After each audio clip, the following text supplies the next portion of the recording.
Oh boy, we're staying under the trees.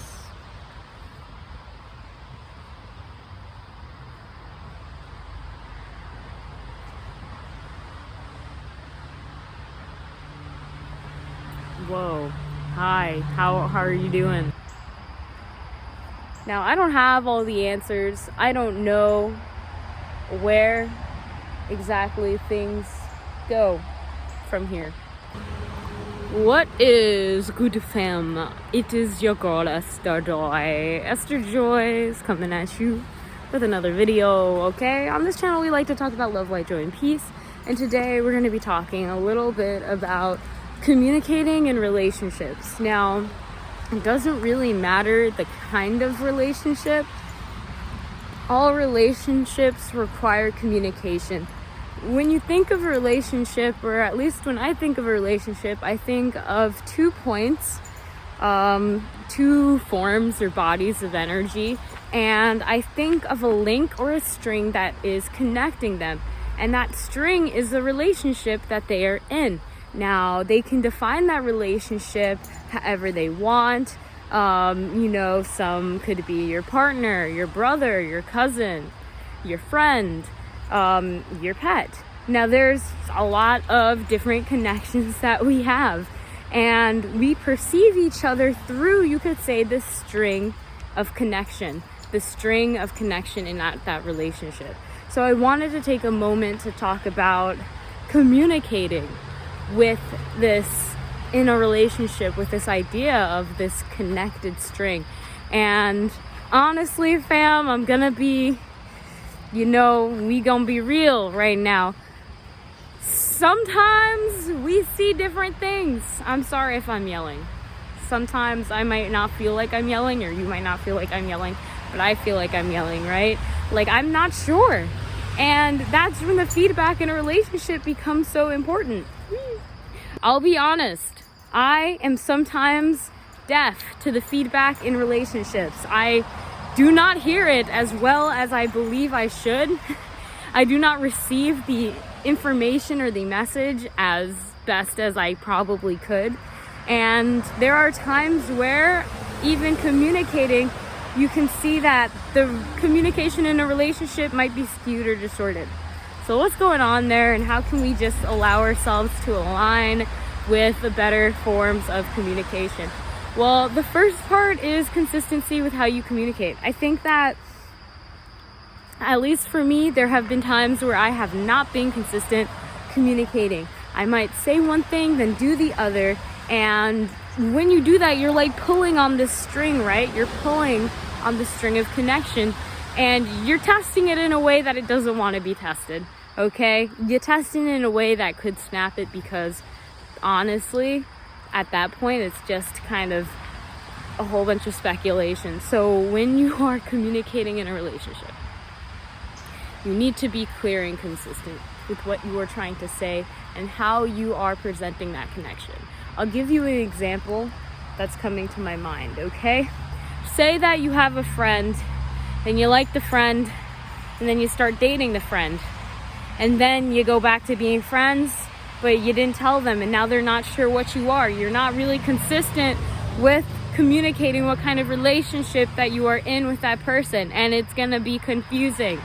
So be sure to keep things consistent and clear if you want to have a smooth, effective relationship where you both are getting the most out of it. Like,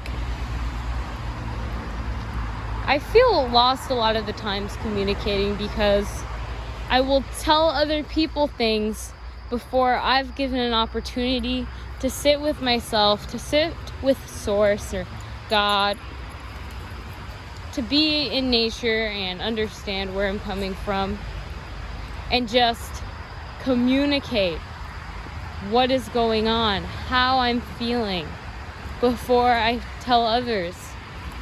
And I discovered that there was definitely this discourse. It wasn't lining up the way it really should.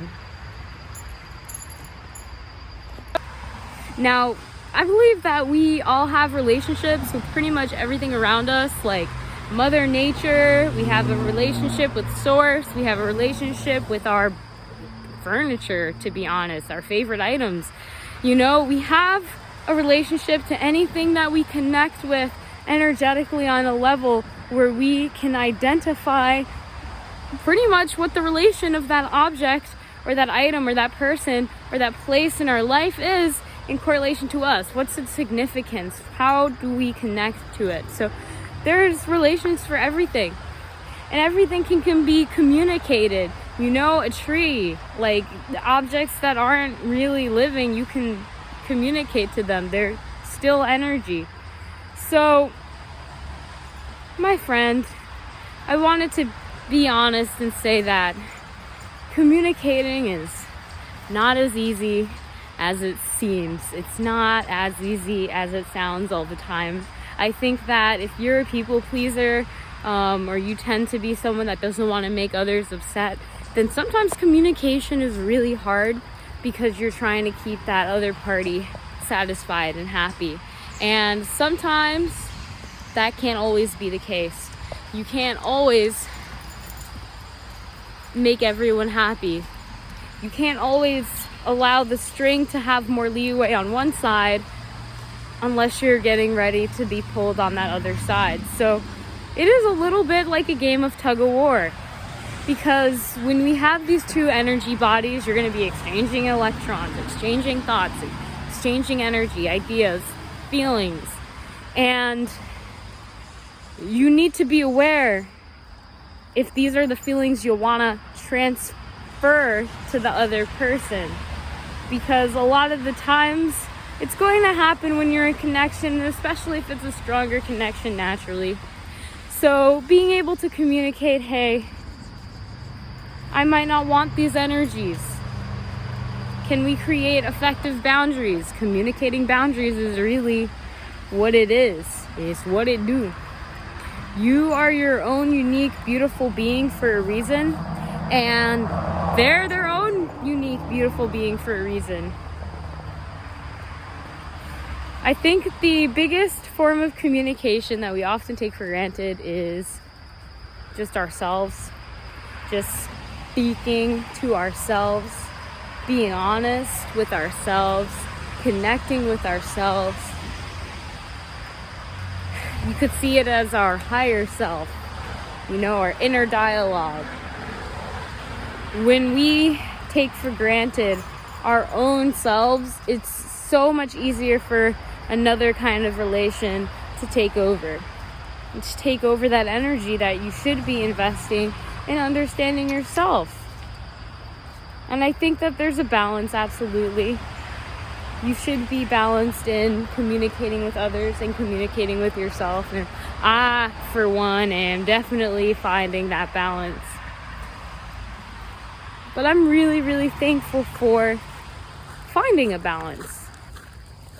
Another thing I wanted to note is that I remember when I was going through my porn addiction, and I was in a relationship, and the communication during that time was so bad because I was ignoring them, and I was ignoring myself. I was ignoring my body. I was ignoring the physical pretty much. And